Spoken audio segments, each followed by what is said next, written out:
북한 디지털 인권 보고서 행사 발표를 시작하겠습니다. 안녕하세요.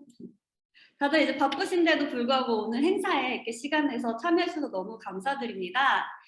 저는 오늘 행사에서 사회를 맡게 된 김선희이고요. 현재 인터랩에서 이제 부대표를 맡고 있습니다. 오늘 귀빈분들을 모시고 이제 이렇게 뜻깊은 행사에서 사회를 맡게 돼서 정말 영광으로 생각하고요. 오늘 행사는 이제 성공적인 통일을 만들어가는 사람들, 줄여서 저희가 성통만사라고 하는데요.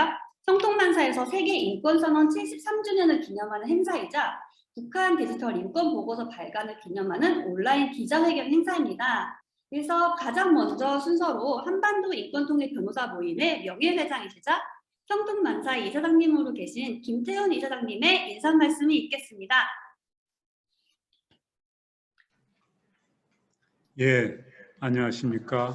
방금 소개받은 성통만사 이사장 겸 한반도 인권통일 변호사 모임 명예회장인 김태훈 변호사입니다. 오늘은 역사적인 세계인권선언 제73주년이 되는 날입니다. 이러한 역사적인 날에 우리가 북한 인권 디지털 인권 보고서 온라인 발표회를 갖게 된 것을 대단히 뜻깊게 생각합니다. 또 이렇게 뜻깊은 날에 시간을 내주신 박선기 한변 부회장 겸 UN 국제형사재판소 IRMCT 재판관님, 다니엘 콜링 UN 인권 최고대표 서울사무소 담당자님, 또 태용호 의원님, 그리고 오늘 발표를 해주실 남바다 성통만사 사무국장님, 크리스티나 성통만사 연구원님, 또 최미셸 인터랩 대표님, 또 탈북민으로서 증언해 주실 노희창, 김건일 선생님께도 깊은 감사를 드립니다. 오늘 세계인권선언 73주년이고 인류는 1948년 12월 10일 인권선언 발표에 꾸준히 노력해서 인권신장을 해왔습니다. 그러나 북한에서는 2014년 UN 북한인권조사위원회가 밝힌 바와 같이 조직적이고 광범위하며 심각한 인권 침해가 장기간 지속되어 왔고 현재도 진행 중에 있습니다. 또 그중에 많은 것은 인류의 양심에 충격을 주는 반인도 범죄에 해당이 됩니다. 지난 11월 17일, 며칠 안 됐습니다.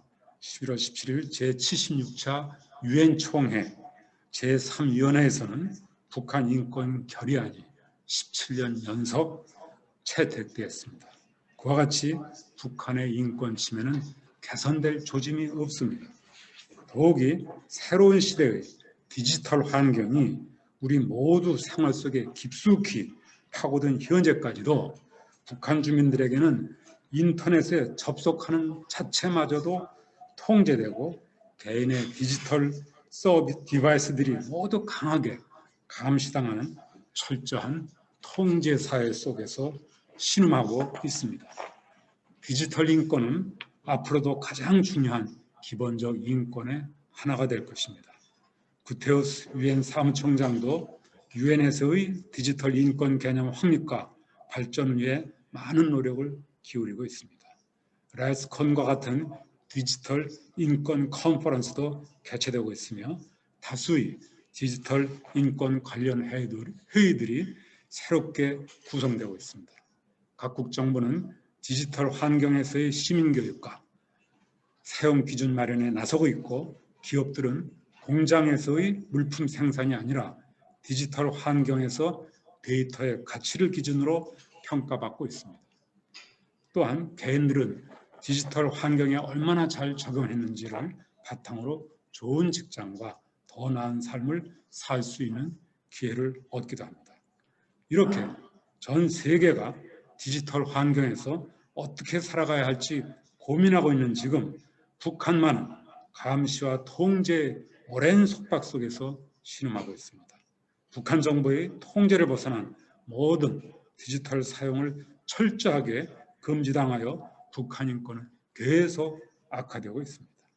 디지털 시대의 새로운 삶을 인간답게 살기 위해서는 디지털 인권의 개선이 반드시 필요합니다.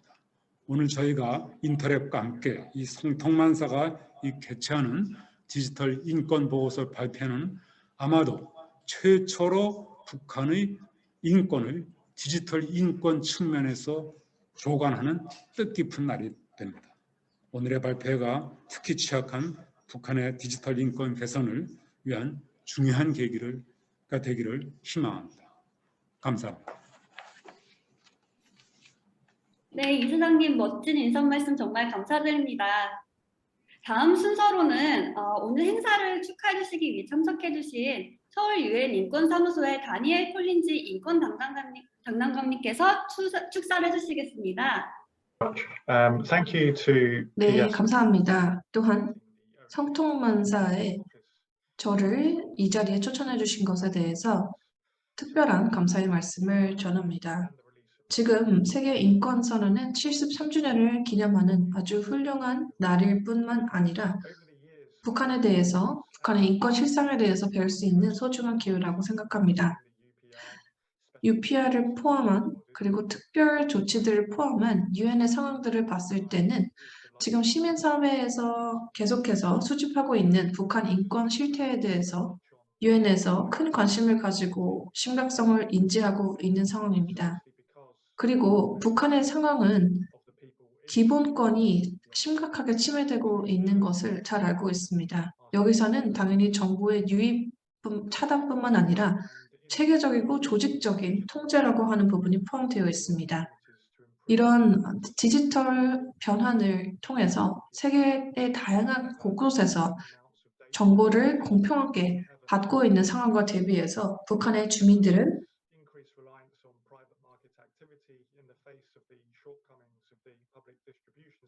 그리고 또한 배급 시스템에만 의존해서 자신들의 삶을 영위하고 있는 상황입니다. 그리고 이런 배급 시스템 같은 경우에는 그들의 기본권을 충분히 보장시켜주지 못하는 상황입니다. 그리고 자신의 표현의 자유라든지 개인정보의 자유라든지 정보의 접근권이라든지 이런 것들을 확보하는 방향이 아니라 오히려 반대의 방향으로 북한 사회는 나아가고 있습니다. 그리고 또한 제대로 영장 발부라는 과정을 거치지 않고 자신들의 주민들에 대해서 기기를 무작위적으로 통제하고 압수하고 감시하고 하는 행위들이 자행이 되고 있습니다. 그리고 또한 주민들은 디지털 기술에 대해서 제대로 액세스를 가지고 있지 못합니다. 새로운 기술들은 여러 많은 국가들 상황에서 발전되고 있고 그리고 많은 시민들에게 제공되고 있습니다. 그래서 이번 사무총장님께서 저희 유엔에서 발표하신 것과 마찬가지로 디지털 기술은 위치 추적 기반이라고 하는 것과 동반되어 있고 이걸 통해서 각각의 영토라든지 영해라든지 영공에서의 활동들을 모니터링을 할 수 있다라는 치명적인 장점이자 단점을 동시에 가지고 있습니다. 그리고 월드와이드 웹이라고 하는 인터넷 시스템에서도 다른 사람들은 자유롭게 정보를 주고받고 정보를 확인하고 있는 반면에 북한은 그렇지 못합니다. 그렇기 때문에 유엔의 인권 총회에서는 북한 주민의 여러 인권에 관련된 내용에 대해서 의결을 하게 되었고 여기에는 오늘의 주제인 디지털 인권의 내용들도 잘 포함이 되어 있습니다. 자유롭고 경제적인 그런 정책들을 통해서 북한 사회가 개방되어야 함에도 불구하고 지난해부터 코로나19로 인해서 북한은 더욱더 고립되고 북한의 상황은 더욱더 열악해지고 있습니다. 그리고 뉴욕의 지난 인권 특별보고회에서 토마스님께서 말씀을 해주셨던 것처럼 북한은 지금 그 전보다 더욱더 고립된 상황에 있다라고 말씀을 하셨고 그리고 이런 고립 상황에서 저희가 북한 주민의 상황이 더욱더 악화될 것임은 불보듯 뻔하다라고 강조를 해보신 바 있습니다. 그렇기 때문에 오늘 이 73주년 세계 인권 선언 날을 맞이하여 저희는 이런 북한 주민들에게 더욱더 관심을 주어야 하고 인권 상황에 대해서 더 잘 알아야 한다고 생각합니다. 감사합니다. 네, 다니엘 콜린시 담당관님의 북한의 디지털 인권 상황에 대한 진심 어린 걱정과 관심을 촉구하는 말씀 정말 감사드립니다. 다음으로는 현재 대한민국 국회의원이시자 전 주 영국 북한 공사이셨던 태영호 의원님의 축사 순서입니다. 이 자리에 직접 참석하시진 못하셨지만 바쁘신 와중에도 오늘 행사를 위해서 영상으로 축사를 촬영하여 보내주셨는데요. 모두 함께 그럼 영상을 시청하시겠습니다. 안녕하세요. 국민의힘 강남갑 국회의원 태영호입니다. 오늘 12월 10일 세계 인권의 날을 맞아 성통만사가 주최하는 북한 디지털 인권 보고서 발간 기념 세미나 개최를 축하드립니다.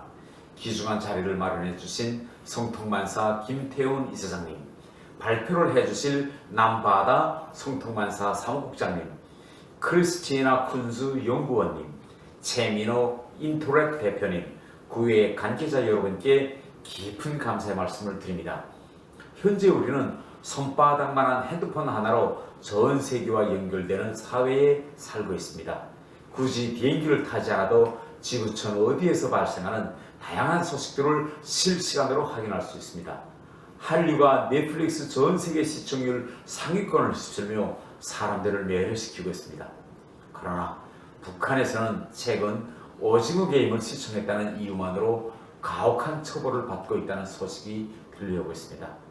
지금 코로나 위기가 세계가 서로 긴밀히 연결되어 있고 인류가 상호 협력을 통해 문제 해결에 공동으로 대처해야 한다는 교훈을 주고 있습니다.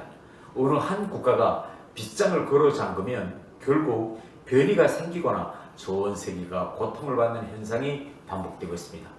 북한은 코로나 위기를 맞아 빗장을 더욱 굳건히 잠그고 있을 뿐 아니라 외부 정보에 대한 통제도 더욱 강화하고 있습니다.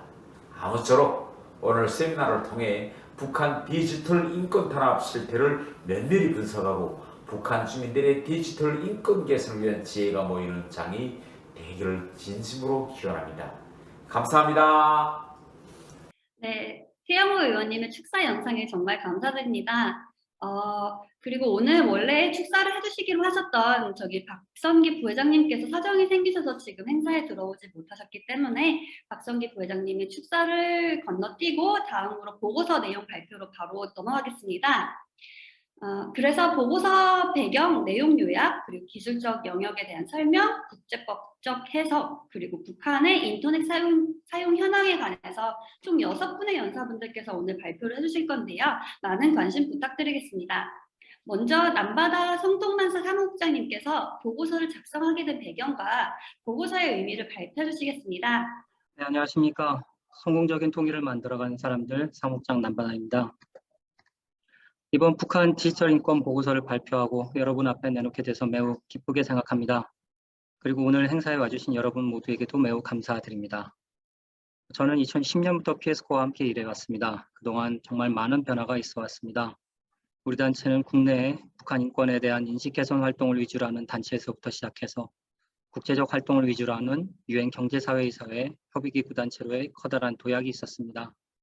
초창기에는 저희 스태프들 사이의 정보 교류도 간단한 홈페이지에 게시판에 자료를 올리고 서로 문서를 다운받아서 사용하는 정도에 머물다가 구글 드라이브를 통한 문서 공유와 협업하는 업무 방식을 도입했고 요즘에는 노션이나 스택 같은 더 다양한 온라인 협업 툴을 활용하고 있습니다.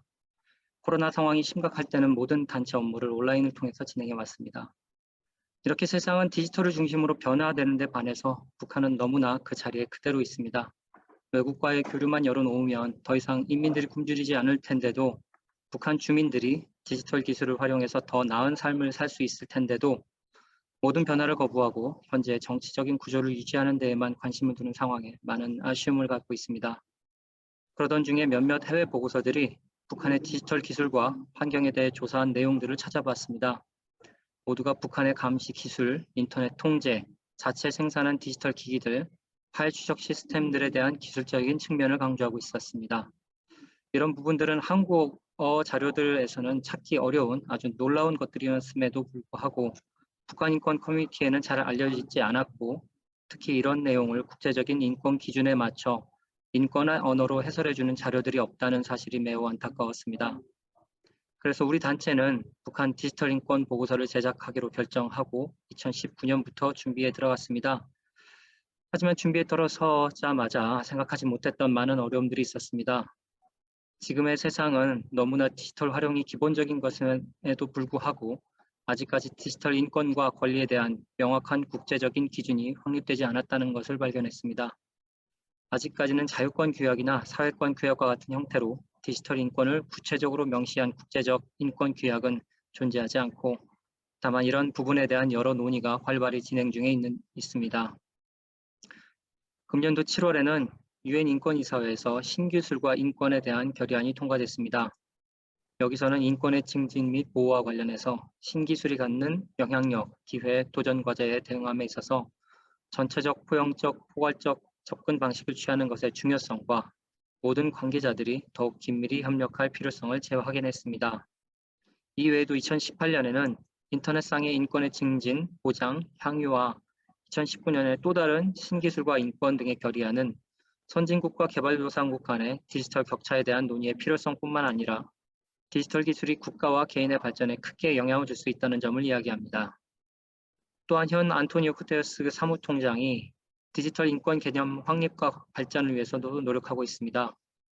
2018년에 전 세계 디지털 관련 고위급 패널들을 소집해서 디지털 협력에 관한 주제로 대규모 회의를 가졌고 2019년에는 디지털 상호 의존 시대 보고서를 발간해서 국제사회가 어떻게 디지털 인권과 기술의 편익을 동시에 얻을 수 있을지에 대한 협력 방안을 제시했습니다.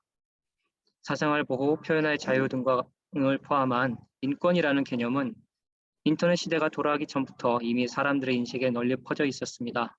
하지만 그 당시의 인권 침해는 육안으로 식별될 수 있는 제재나 폭력 정도로 정의됐고 직접적으로 쉽게 확인할 수 없는 사이버 세계 속 인권 침해는 현대 사람들에게도 추상적인 개념일 수밖에 없습니다. 이렇게 앞선 주제다 보니 저희 연구자들이 주제에 참여하는데도 어려움이 많았습니다. 디지털 인권이라고 하면 도대체 디지털 인권의 범위가 어디부터 어디까지인지, 그리고 특히 북한의 경우에는 어떤 부분들을 다루면 좋을지, 게다가 저희는 외국인 연구자들이 많은데 북한 상황을 잘 알기도 어렵고 심지어는 보고서 준비 초창기에 디지털 인권에 대해서 나름대로 내부 정의를 하는 데에만 한두 달 정도의 많은 토론이 있었습니다. 그래서 저희가 이 보고서를 지금 처음 내놓지만 이 보고서는 사실 3번째 버전의 보고서입니다. 저희 내부적으로 보고서를 완성하고 나서 추가적으로 더 다듬고 다시 쓰고 또 새로운 정보를 업데이트해서 다시 쓰고 하다 보니 이 보고서를 완성하는 데만 2년의 시간이 들어갔습니다. 게다가 이런 부분을 증언해 주실 수 있는 분을 찾아서 인터뷰하는 것도 쉽지 않았고요. 아무리 북한 정부도 주민들이 디지털 기기를 활용하기를 바라고는 있지만 여기에는 디지털 활용의 가장 중요한 통신 부분이 상당 부분 제약되어 있습니다. 예전에는 디지털의 최신 기술에 대해서 이야기할 때 IT라는 말을 사용했습니다. 인포메이션 테크놀로지의 줄임말입니다. 하지만 요즘에는 ICT라는 말을 더 많이 사용합니다. 인포메이션과 테크놀로지 사이에 커뮤니케이션스가 추가돼서 인포메이션 앤 커뮤니케이션스 테크놀로지라고 부릅니다. 디지털 환경에서 커뮤니케이션이 얼마나 중요한지 변화의 트렌드를 보여준다고 생각합니다. 디지털은 내 손에 있는 스마트폰에서 끝나는 게 아니라 이것을 통해 다양한 소통이 있어야 진정으로 현대적인 활용이 가능하다고 봐야 할 것입니다. 인터넷 검색, 소셜미디어, SNS, 온라인 게임, 와이파이가 제대로 되지 않는 스마트폰의 불편함은 그냥 불편함으로 끝나는 게 아니라 디지털 환경을 제대로 구현하지 못했다는 느낌까지 받게 합니다. 전 국민의 인터넷 접속을 완전히 차단하는 국가는 전 세계에 북한 하나밖에 없습니다. 북한에서 일부 필요한 분야의 인원들만 사용이 가능하다고는 해도 전체 인구에 비해서 통계를 내자면 거의 의미가 없는 극소수 인원이 필요한 경우에만 허가를 받아서 인터넷을 사용할 수 있는 나라는 정말 북한 한 곳밖에 없습니다. 전 세계적으로 디지털 권리와 인권을 연결하는 추세는 앞으로도 강화될 것이라고 봅니다. 다만 이 디지털 분야에 있어서는 각국이 주요하게 바라보는 주제들이 매우 다릅니다. 유럽이나 서방 세계에서는 디지털 아이디나 디지털 활용의 역기능에 대해서까지 논의를 하고 있는 반면에 북한의 상황은 인터넷 자체가 있느냐 없느냐의 아주 기본적인 것부터 이야기를 해야 합니다. 하지만 북한 정부가 주민들의 디지털 기기를 통제하는 기술은 아주 발달되어 있습니다. 매우 기본적인 디지털 활용과 최첨단의 디지털 통제 두 분야 모두를 한 국가의 사례에서 이야기해야 하는 특수한 북한의 정치적 상황을 이해하지 않는 한 오늘의 이야기를 이해하기는 쉽지 않습니다. 그래서 이 주제를 국제적으로 알리는 것도 매우 쉽지 않은 일이고 그만큼 중요하다고 생각합니다. 다시 한번 이 보고서 작성에 참여해 주신 모든 분들께 그리고 오늘 이 자리에 관심을 갖고 접속해 주신 모든 분들께 감사드립니다. 고맙습니다. 남바다 사무국장님의 발표였습니다. 정말 감사합니다. 다음으로는 보고서의 주 저자이신 크리스타 쿤즈 성통간사 연구원님께서 보고서의 전반적인 내용을 요약해 주시겠습니다. My name is Christina Kunz. 네, and I'm 감사합니다. 여러분 안녕하십니까? 저는 이 보고서를 작성한 메인 저자이기 때문에 이곳에 와서 여러분들께 보고서를 소개할 수 있게 되어서 굉장히 기쁘게 생각합니다. 사실 이 보고서 내용을 결정을 할 때 각각의 인권의 분야가 너무 방대하다는 것을 알고 있었기 때문에 저희가 연구 초점과 가장 일치성이 높고 관련성이 높은 6개의 특정 권리로 범위를 좁히기로 결정을 했습니다. 정보에 관한 권리, 의견과 표현의 자유에 대한 권리, 사상의 자유에 대한 권리, 교육에 대한 권리, 그리고 적절한 생활 수준에 대한 권리, 그리고 문화생활의 권리라고 하는 것이 선정이 되었습니다. 근데 그렇다고 해서 저희가 다른 인권 분야가 디지털 인권이라고 하는 부분에서 동등하게 중요하지 않다고 생각하는 것은 아니고요. 또한 북한이 다른 권리를 현재 만족할 만한 수준으로 유지하고 있다는 것도 아닙니다. 그렇지만 저희는 연구와 토론을 위해서 더 많은 여지를 남겨두었다는 점에 미리 말씀드리고 싶습니다. 저희가 이제 인권에 대해서 많은 것들을 고려하곤 합니다. 여러분들도 아시겠지만 북한 같은 경우에는 ICESCR, ICCPR이라고 하는 인권 규정에 의해서 계속해서 이 부분들을 위반하고 있다는 것을 아실 것입니다. 그렇기 때문에 저희는 새롭게 기술 발전 상황에 대해서 업데이트를 하고 그리고 인권 상황에 대해서 조사하는 작업을 선행하게 되었습니다. 지금 현재 입법 과정이라고 봤을 때도 북한에서 도입하고 있는 법 규정들이 이 유엔 인권에서 보여주고 있는 여러 기본권을 침해하고 있다는 것을 볼 수가 있습니다. 특히 아동권이라든지 조기 개발권이라고 하는 부분도 침해를 하고 있다는 것을 볼 수가 있습니다. 그래서 저는 이번 보고를 통해서 여러분들께서 기술적인 분야뿐만 아니라 다양한 분야에서 북한 실태가 어떤지를 잘 알게 되시는 기회가 되기를 바라겠습니다. 지금 북한에서는 탈북자들과 인터뷰를 북한 주민들은 인권이라든지 정부의 간섭으로부터 자기의 보호를 하는 방법에 대해서 전혀 이해하고 있지 못하는 것을 깨달았습니다. 디지털 접근이 엄격하게 제한이 되어 있기 때문에 국제적으로 정보라든지 교환이라고 하는 것이 불가능한 상황이고 이렇기 때문에 우리는 디지털 권리와 그 필요성에 대해서 언급할 필요가 있다고 생각합니다. 일단 프라이버시에 대한 권리에 대해서 말씀을 드리도록 하겠습니다. 물론 유엔이 지금 인터넷이 일반적으로 인권에 미치는 영향에 대해서 그 내용을 반영하려고 인권법을 개정을 하고 있습니다. 그렇지만 북한에 대한 구체적인 데이터는 부족한 상황입니다. 지금 조선민주주의 인민공화국 헌법 79조를 보면 국민이 집에서 사생활을 누릴 권리가 있고 자의적인 감시와 수색을 금지한다고 명시합니다. 그럼에도 불구하고 북한이 모든 디지털 기기에 대해서 감시를 하고 있다는 것을 알고 있고 이것을 탄압을 하기 위한 필수 수단으로 간주하고 있다는 것을 알고 있습니다. 그래서 사생활에 대한 간섭을 합법적인 보안 조치로 간주하고 있습니다. 그리고 코로나19로 인해서 온라인 학습이 필요하다는 것을 많은 사람들이 깨닫고 있습니다. 지난 2년 동안 자세한 논의가 되었었죠. 그런데 이런 인터넷 엘리트 집단에게만 제한이 되고 있고 온라인과 교육을 통해서 제공되는 콘텐츠가 왜곡되어 있고 또 제한적이고 효과적인 학교 교육을 방해하고 있습니다. 또 시민들은 이런 온라인 교육을 접할 수 없기 때문에 사회적, 정치적, 그리고 경제적으로 발전이 저해되고 있는 상황입니다. 그래서 저희 보고서 같은 경우에는 사실 이런 내용에 대해서 구체적으로 더 다루고 있지만 이따가 여러분들께서 시간이 나실 때 잘 보셨으면 좋겠습니다. 그러면 다른 인권의 부분으로 조금 넘어가 보도록 하겠습니다. 표현의 자유, 사상의 자유, 또 문화생활권에 대한 자유인데요.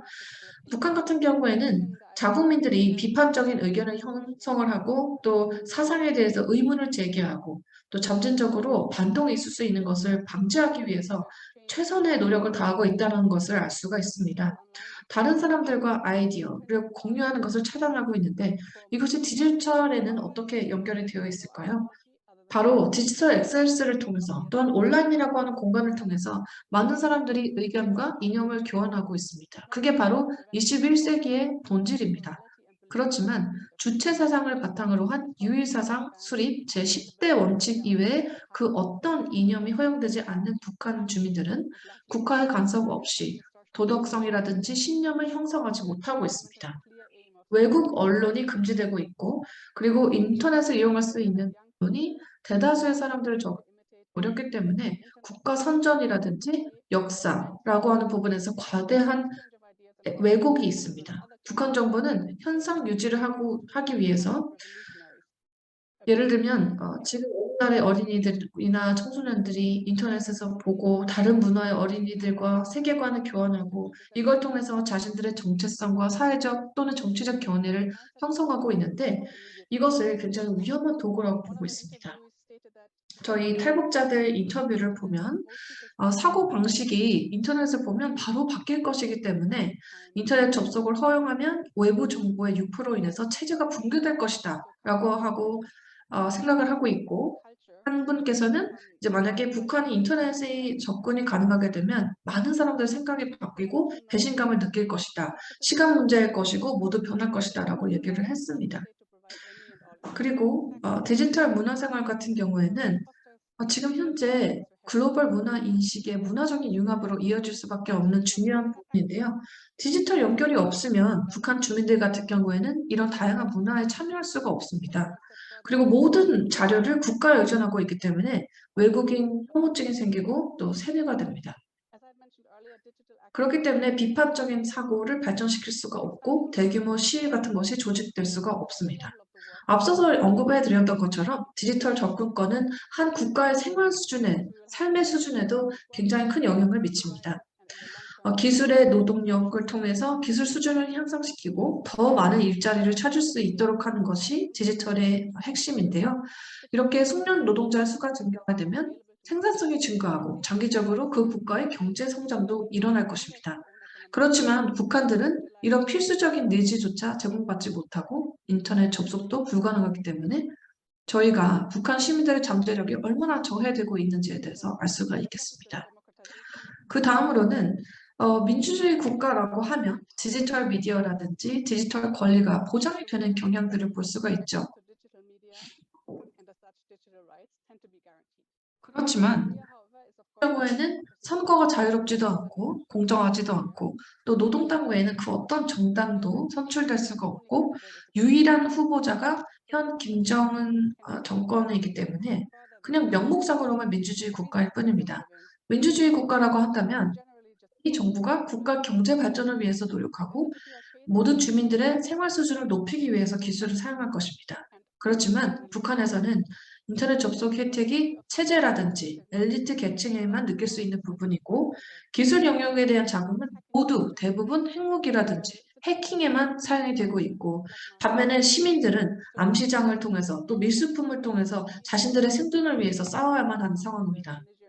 최근에 몇 년 동안 예를 들면 티니지 혁명에서도 볼 수 있었던 것처럼 이 파워먼트라고 하는 민주주의에 대한 저항이 어떻게 보면 일반적인 형태로 자리를 잡았습니다.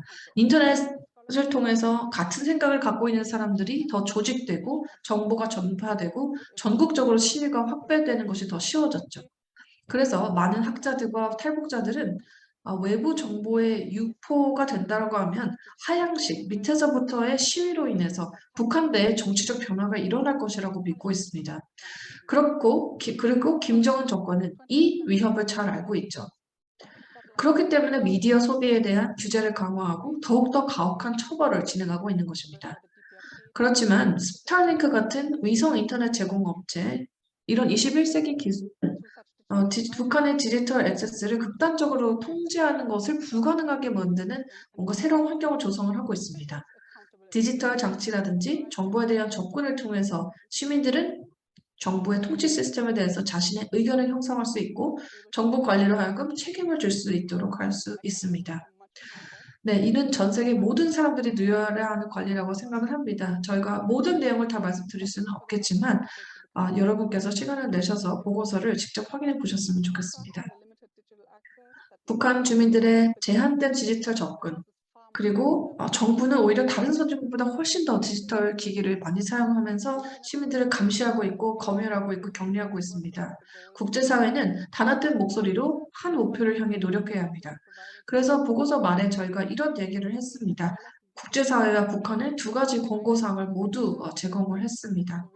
어떤 방식과 단계를 밟아야 하는지에 대해서 써놓았습니다.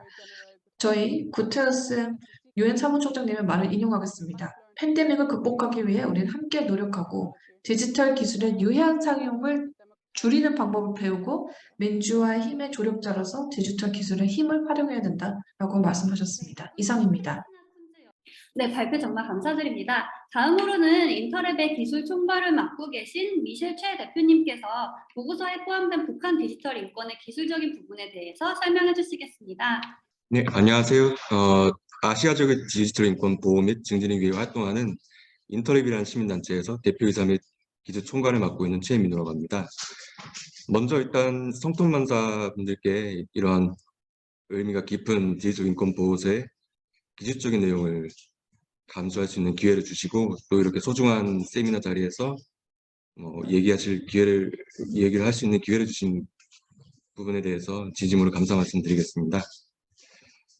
저는 일단 짧은 시간 동안 이 보고서 내용 중에서 가장 디지털 인권과 밀접하게 연관되어 있는 북한 내부의 기술적인 현황에 대해서 간략하게 좀 소개해 드리려고 합니다.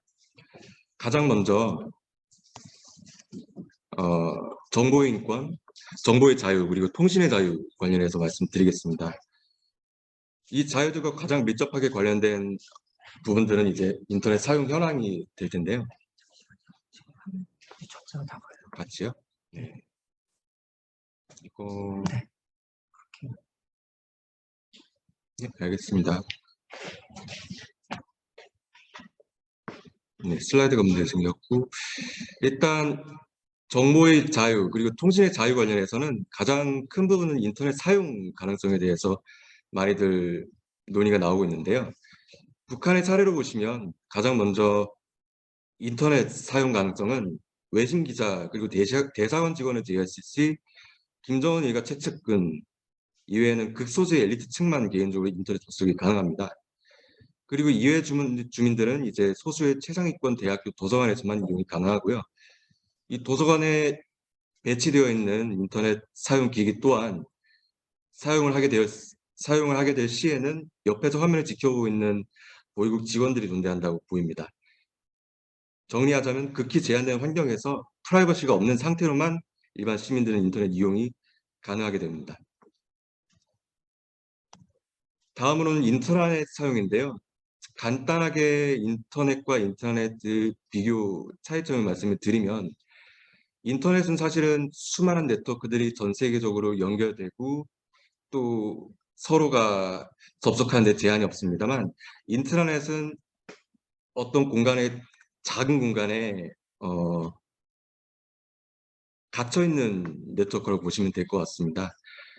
내부 사람들만 접속이 가능하고요. 외부에서는 접속이 불가능한 소위 말하면 실생활의 예제에서는 기업망 또는 군대에서 사용하는 국방망 등이 이제 인트라넷으로 간주를 할 수 있게 될 것 같고요.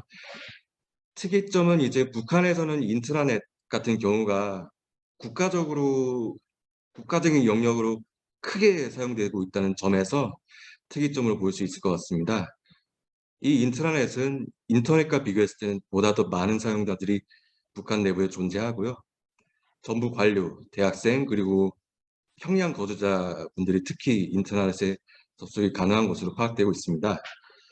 이러한 분들은 경제적인 사비를 들여서 통신사 가입을 통해 인트라넷을 사용한다든가 아니면 공공도서관의 자리들 그리고 우체국, 인터넷 카페 등을 통하여 접속을 진행하고 있습니다.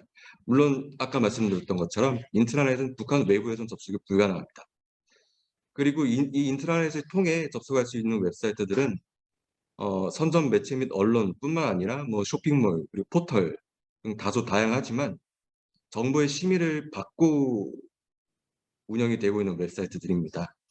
물론 한국의 방심이나 미국의 뭐 DMCA 같이 이러한 심의를 통해서 웹사이트들이 차단된다든가 아니면 뭐 셧다운되든가 이런 프로세스는 외부에도 존재합니다. 하지만 이러한 심의 과정 그리고 심의 기준들이 불투명하다는 점에서 북한의 현황은 좀 차별성이 있을 것 같습니다. 다음은 이제 프라이버시 그리고 표현의 자유 관련해서 특히 기술적인 지점에서 연관되는 지점은 개인 기기의 안전성인데요. 가장 먼저 북한 내부에 사용될 수 있는 개인 기기들은 운영체제의 특이점을 좀 설명드리고 싶습니다. 일단 북한 내부에 배포되는 모든 PC, 스마트폰에서는 그리고 그 위에 돌아가는 운영체제에는 구동되는 코드 및 환경의 변조를 막는 소프트웨어가 존재합니다. 이는 다시 말씀드리면 운영체제의 핵심 기능 및 코드가 아주 작은 부분이라도 변화될 시 이를 탐지하고 기기의 전원이 꺼지거나 아니면 재부팅을 통해서 변조된 부분들이 다시 삭제되고 원상복구시키는 기능이 존재한다고 말씀드릴 수 있습니다. 이는 정리 말씀드리면 기기에 기본으로 탑재되어 배포되는 운영체제 소프트웨어 및 주요 기능들이 변화되거나 삭제되는 부분들을 원천 방지한다는 뜻을 담고 있습니다. 이와 관련하여 추가적으로 말씀드리고 싶은 부분은 이러한 변조를 방지하고 있는 운영체제 위에는 전반적으로 다양한 기능을 탑재하고 있는 서명 시스템이 존재합니다. 이 서명 시스템의 첫 번째 기능으로는 북한의 정부가 발행하고 배포 그리고 주기적으로 업데이트하고 있는 데이터베이스를 개인의 기기에서 주기적으로 업데이트하여 이 기기는 추후에 이 업데이트된 데이터베이스를 바탕으로 특정 어떠한 파일을 열거나 어떤 어플리케이션을 설치하게 되었을 때 이 데이터베이스와 실시간으로 비교하여 혹시나 이 데이터베이스가 없던 파일, 다시 말씀드리면 데이터베이스가 허락하지 않은 파일이나 어플리케이션이라면 실행되지 않거나 아니면 다시 한번 삭제가 되는 프로세스를 운영체제에 담고 있습니다. 또 다른 부분들은 이제 이러한 서명 기술을 바탕으로 특정 파일들, 특히 허가되지 않은 파일들이 한 기기에서 다른 기기로 옮겨갔을 시 파일이 옮겨갈 때마다 앞에 기계 그리고 옮겨간 기계마다의 일련 번호들을 파일에 추가적으로 탑재해서 궁극적으로는 이 파일들이 어떤 방식으로 어떤 경로로 배포가 되었는지에 대한 추적이 가능한 기술을 담고 있습니다. 잠깐 다시 정리드리면 이러한 서명 시스템을 통해서 북한 내부에서 배포되고 있는 기계 및 기계 위에 올라가는 운영체제 시스템들은 허락되지 않은 파일 및 어플리케이션을 실행을 불가하도록 만들고 있고요. 그리고 실행을 막기뿐만 아니라 삭제, 그리고 추가적으로는 추적이 가능하도록 하는 시스템을 담고 있습니다. 물론 이러한 서명 시스템은 앞에 말씀드렸던 것처럼 운영체제 내부에 변조를 방지하는 프로세스가 존재하기 때문에 보다 더 안전하게 보호되고 있는 체계로 보시면 될 수 있을 것 같습니다. 다음으로는 마지막으로 이러한 개인 기기들이 실제 사용자의 신원과 연결되는 지점을 다시 한번 지적드리고 싶은데요. 북한에서 개인이 이러한 디지털 기기를 구매하여 사용할 시에는 사용 허가증을 받게 됩니다. 그리고 이러한 과정을 통해서 국가적으로는 디지털 기기들과 사용자 신원이 대조가 가능해지는 것입니다. 추가적으로 말씀드리면 이러한 기기들이 혹시나 인트라넷 혹은 인터넷에 접속이 가능하게 됐을 시 앞서 말씀드렸던 서명 시스템을 예로 들어보자면 서명 시스템에서는 허가되지 않은 파일을 열어보거나 설치하게 되었을 시 이를 방지하고 그리고 이러한 사실에 대해서 따로 기록을 할 수 있는 시스템이 있습니다. 이 기록은 혹시나 이런 망에 접속된 기기들이라면 곧바로 국가기관으로 전송되고 처벌받을 수 있는 가능성이 존재하게 되는 것입니다.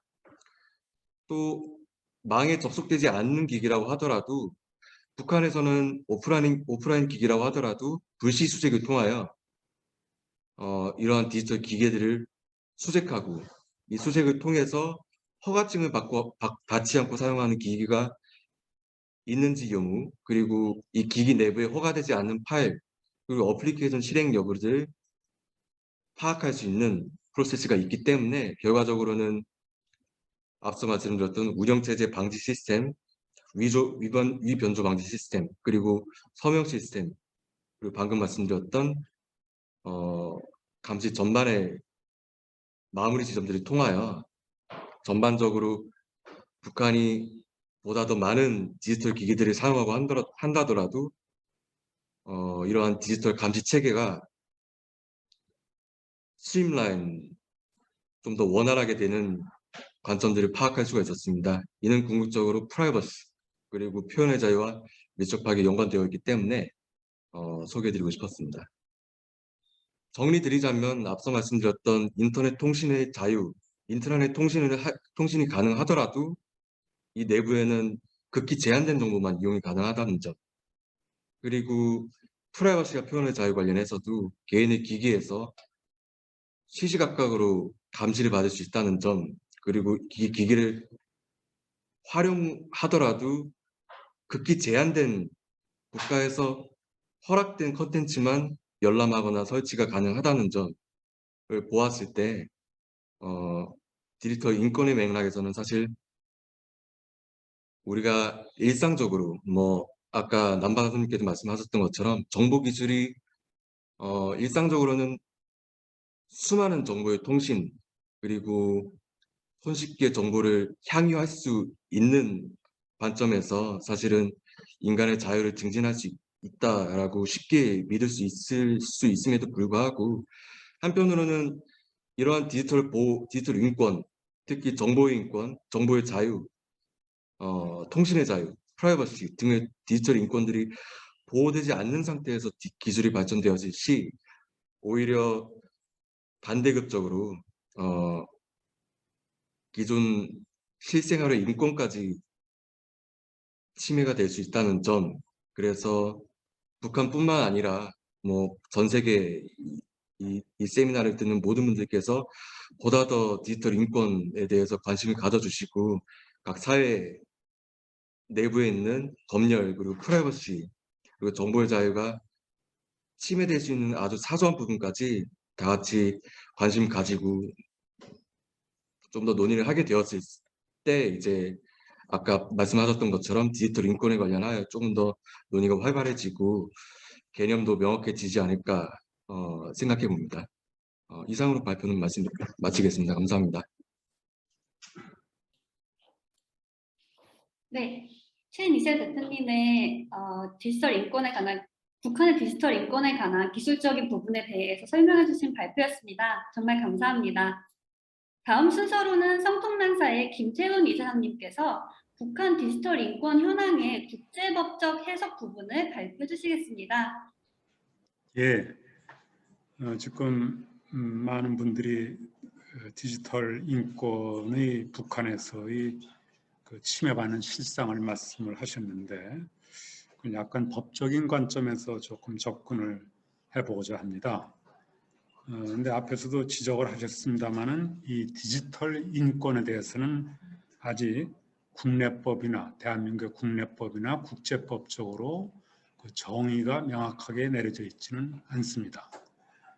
그래도 지금 상식적으로 또 통념상으로 우리가 정의를 해본다면은 디지털 인권은 개인이 디지털 미디어에 접근하고 또 사용하고 또 그걸 만들고 또 거기 올리고 이렇게 하거나 또는 컴퓨터, 기타, 전자장치 또는 통신 네트워크에 접근하고 사용하고 또 그것을 허용하는 그러한 법적 권리다. 뭐 이렇게 얘기를 할 수가 있겠습니다.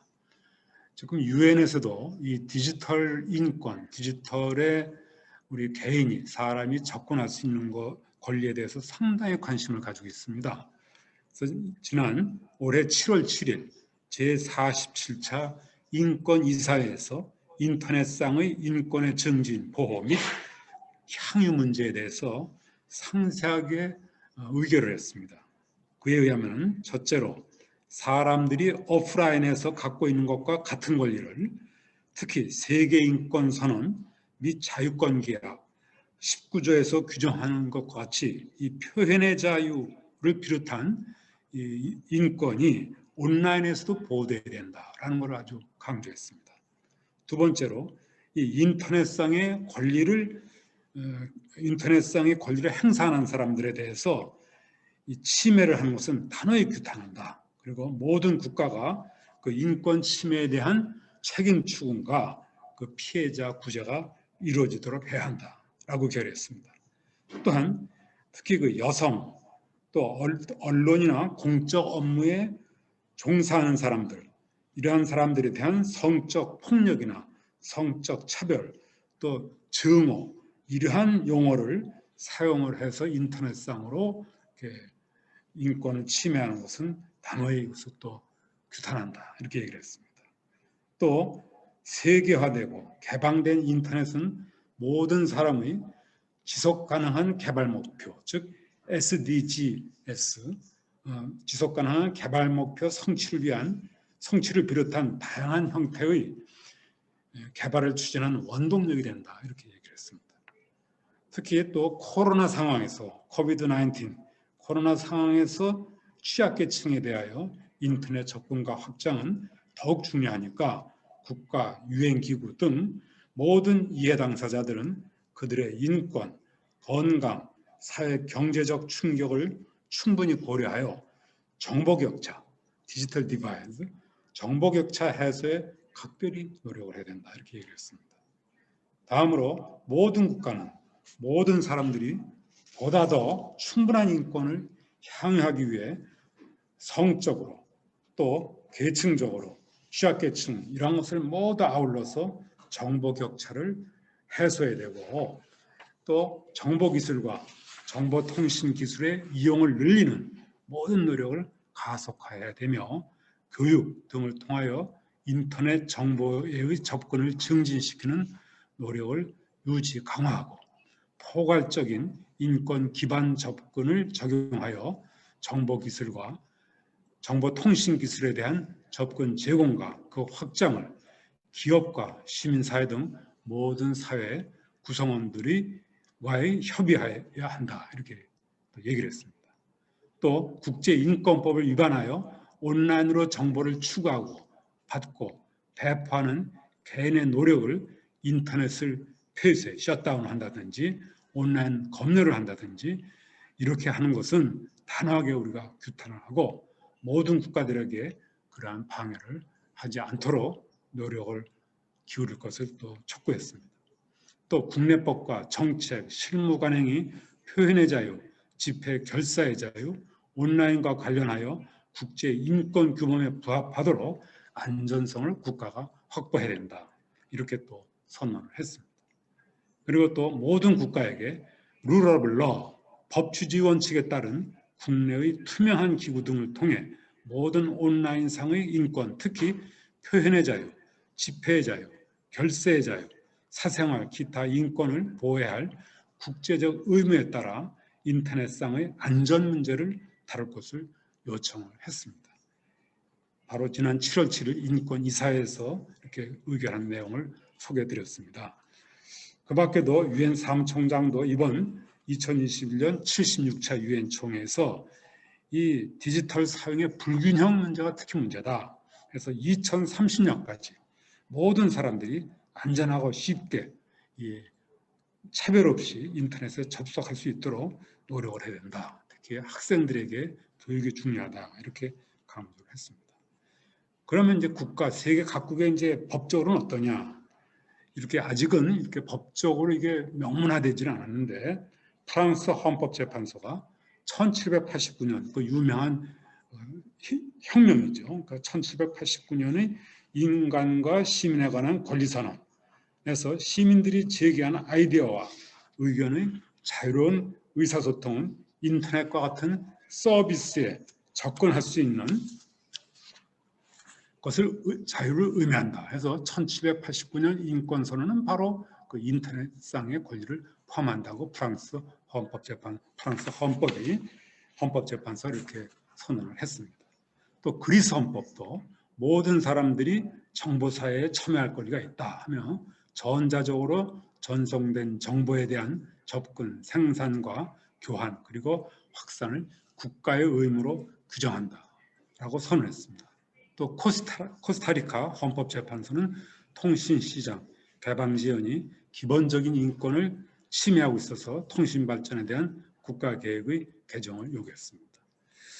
그러면 이제 개별적으로 지금 우리가 인권 부분에서 특히 이 디지털 부분이 이제 중요한 것을 보면은 사상, 양심, 종교의 자유가 북한에서 어떻게 침해되고 있느냐, 규범적으로는 어떻게 규정되고 있는가를 보겠습니다. 그런데 이제 북한에 있어서는 이 규범을 볼 때 우리가 유의해야 할 것이 우리 세계적인 이 법치국가에서는 가장 상위 법률이 헌법입니다. 그 다음에 이제 법률이 되고 그 다음에 규칙이 되는데 북한은 거꾸로 김일성, 김정일, 김정은의 말, 교시가 가장 우선하는 법률이고 그 다음에 이제 또 당의 유일적 영도 체계를 확립을 위한 유일 체계가 그 다음에 되고 그 다음에 노동당 규약, 그 다음에 헌법이 됩니다. 그런데 이제 그 헌법에서 규정하고 있는 법은 헌법 68조가 국민은 신앙의 자유를 가진다. 이 권리는 종교 건물을 짓거나 종교의식 같은 것을 허용하는 것을 보장한다라고 북한 헌법 68조가 이름 종교의 자유를 규정하고 있습니다. 그러나 거꾸로 헌법은 그렇게 하고 있지만 김일성이가 일찍이 종교는 반동적이며 비과학적인 세계관이다. 종교는 아편이다. 이렇게 내렸기 때문에 실질적으로 북한에서 종교의 자유는 헌법에도 불구하고 있을 수가 없다는 것이죠.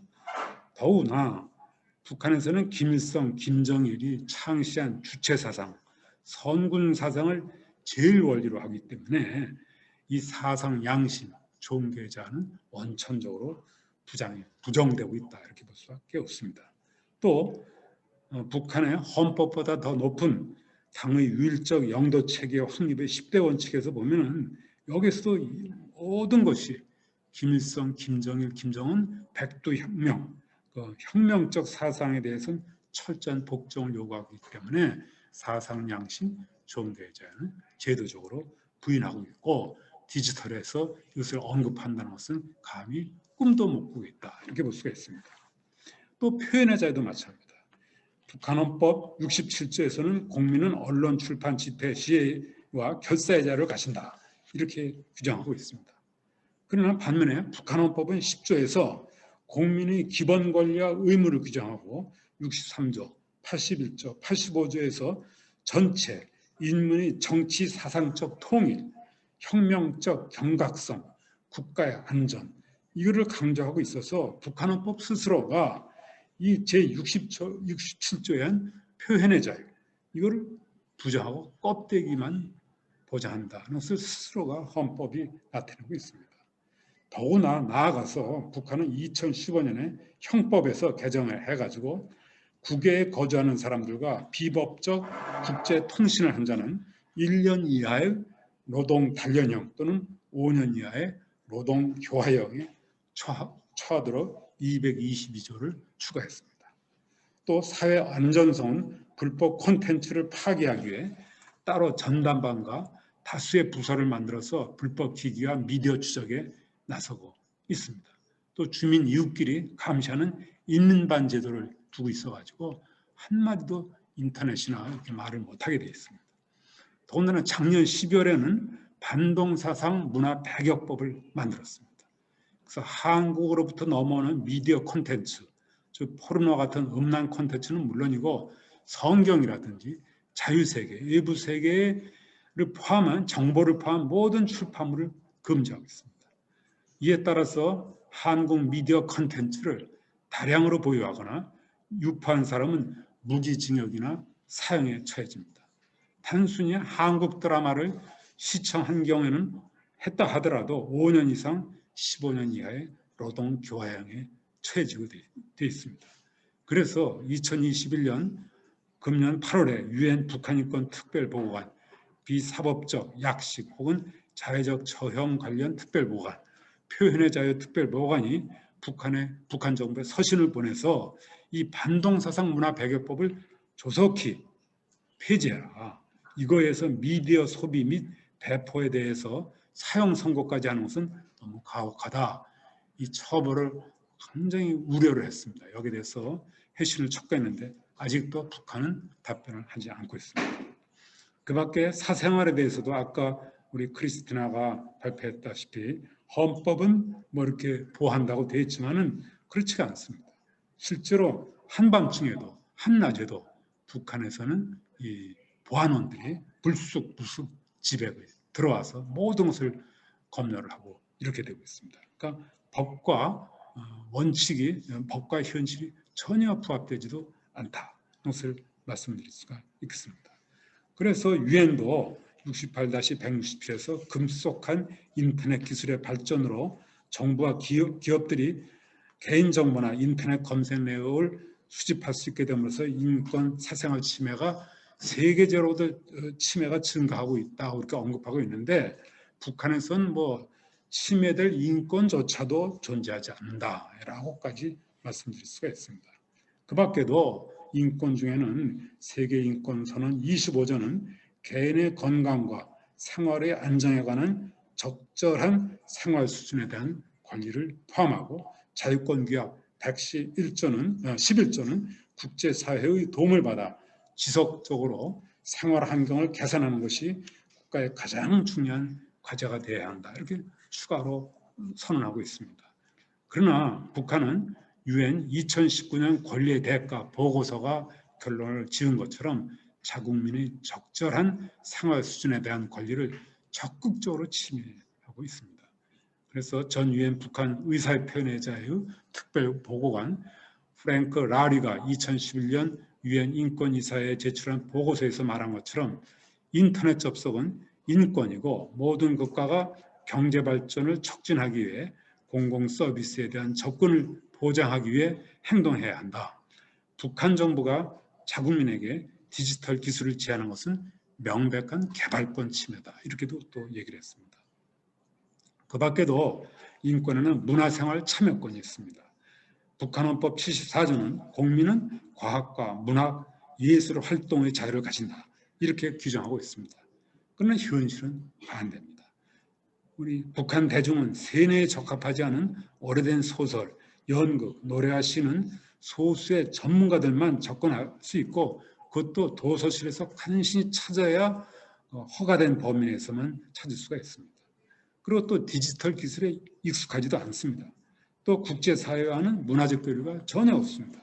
그래서 문화생활은 도대체 북한 주민으로서는 참여할 수가 없다. 이렇게 되어 있고 또 아까 또 말씀해 주셨습니다만 북한의 민주주의는 그야말로 가짜 민주주의다.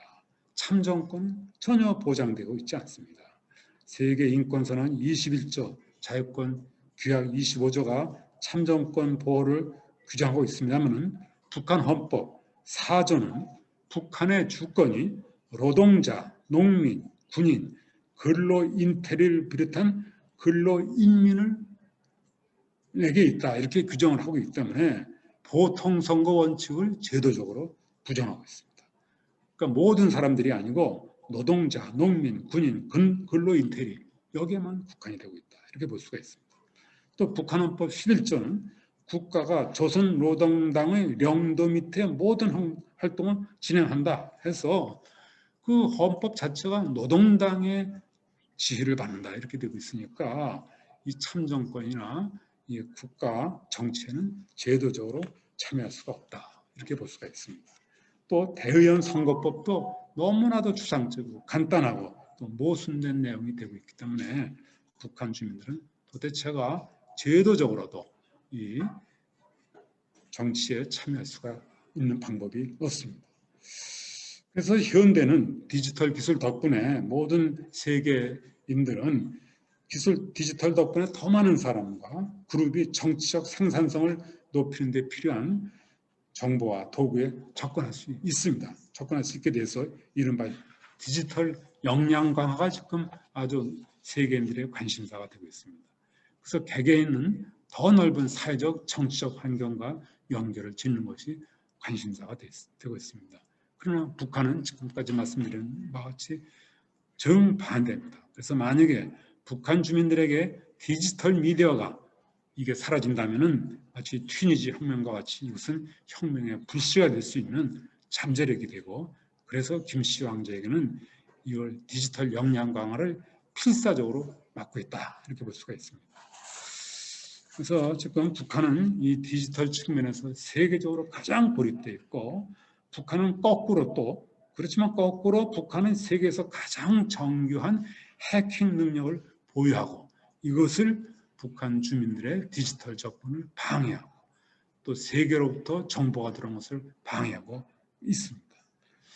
그래서 이 국제사회는 이 디지털 인권을 필수적인 인권을 실현할 수 있도록, 이 디지털 인권을 필수적인 인권으로서 실현할 수 있도록 압력을 가해야 됩니다. 그래서 그 감시적 역할을 해야 됩니다. 그래서 앞으로는 이 UN 북한 인권 특별 보고관의 보고서나 또는 매년 결의되는 UN 인권이사회, 금년까지 17차례인데 내년은 이제 18차례가 되고, 그 밖에 UN 인권이사에서도 UN 북한 인권 특별 결의를 하고 있으나는 이 UN 북한 인권 결의 안에 북한 주민의 디지털 인권, 이것을 특별히 포함시켜 주실 것을 이 자리를 빌어 요청드리는 바입니다. 이상으로 마치겠습니다. 감사합니다. 네, 감사합니다. 김태원 이사장님의 북한 디지털 인권 현황과 북한법 그리고 국제법에 대해 발표였습니다. 감사합니다. 다음 순서로는 전 북한 노동당 간부로 현재는 남한에 정착하여 살고 계신 노희창 선생님께서 북한 인터넷 사용 환경에 대해서 증언해 주시겠습니다. 네, 안녕하십니까. 저 먼저 이 자리를 만들어주신 성통만사 김태훈 이사장님과 남바다 총장님께 감사 인사를 드리고, 오늘 저기 세미나를 참가해 주신 모든 분들과 참가자분들과 또 이제 북한 인권을 이제 옹호해서 이제 힘써 주시는 세계 많은 선량한 자들께 이제 인사를 전합니다. 저는 현재 사단법인 남북하나개발원에서 이제 회장과 통일문화연구소 소장으로 사업하고 있는 노희창입니다. 저는 2013년 12월 13일 북한 일명 장성택 사건이라고 하는 정치인 안으로 해서 당시 중앙당 행정부 대건설 지도부에서 당비서로 근무했고, 러시아 이제 출장 중에 사건이 일어나서 이제 본국으로 압송한다는 이제 동료들의 통보를 받고 현지에서 이탈해서 대한민국으로 이제 망명해 왔습니다. 북한의 인터넷 사용에 대해서 이제 말씀드린다 하면, 북한에는 이제 국가 인터넷망은 이제 2012년 초부터 이제 그게 설치가 시작됐습니다. 도입이 시작됐죠. 국가 인터넷망은 기본 이제 우리가 이제 커뮤니케이션을 위해서 이제 필요한 게 아니라, 보게 되면 이제 인터넷망을 이제 열게 되면 김일성 동지 이제 혁명역사 이제 뭐 사적관 뭐 이렇게 해가지고 혁명역사 도록부터 시작해서 그런 이제 또 그다음에 김일성 뭐 두 번째가 이제 뭐 로작 뭐 이렇게 해가지고 해서 세뇌 교양에 필요한 그런 자료들을 서로 이제 자료에 의해서 소통하기 위해서 이제 필요한 것이지, 국가 인터넷망은 뭐 우리 여기 이제 서로가 이제 자기 생활에 대해서 공유할 수 있는 그런 이제 공유마당은 아닌 겁니다. 이제. 그리고 이제 북한에서 국제 인터넷 사용은 철저히 허가된 기관이나 또 이제 허가된 대상들만 이제 하게 되어 있습니다. 그 외 일반 기관들은 절대로 이제 불가하고요. 북한에서 현재 국제 인터넷망은 조선중앙통신국에서 이제 주로 타이 텔레콤이를 비롯해서 이제 제가 20대 당시까지는 그저 3개 나라가 이제 된 걸로 알고 있습니다. 타이 텔레콤을 비롯해서 이제 북한과 국제 위성 계약이 되어 있는 나라들을 통해서 이루어집니다. 일부 외신들을 보게 되면 이제 평양에서 국제 인터넷이 이제 가능하다는 설이 있는데, 외국인들 경우에도 이제 자국 대사관에서는 이용이 가능합니다. 그러나 이제 대사관 밖을 나와가지고서는 절대로 이제 인터넷 사용이 불가합니다. 그게. 예. 외국인들이 이제 북한과 교역을 하는 단위들에서는 이제 그 중앙당의 검토와 비준을 받아서 국가보위부에 등록을 하고 그다음에 이제 조선중앙통신사에서 이제 코드를 받습니다. 이제. 그런 상태에서만 이제 어느 정도 범위에서 담당자를 두고 이제 그 이용할 수 있습니다. 예를 들자면 이제 중앙당 39실 산하에 이제 소경회사라고 있습니다. 이 소경회사 등의 이제 회사들이 하는 일이 국제무역 이제 교류 사업이거든요.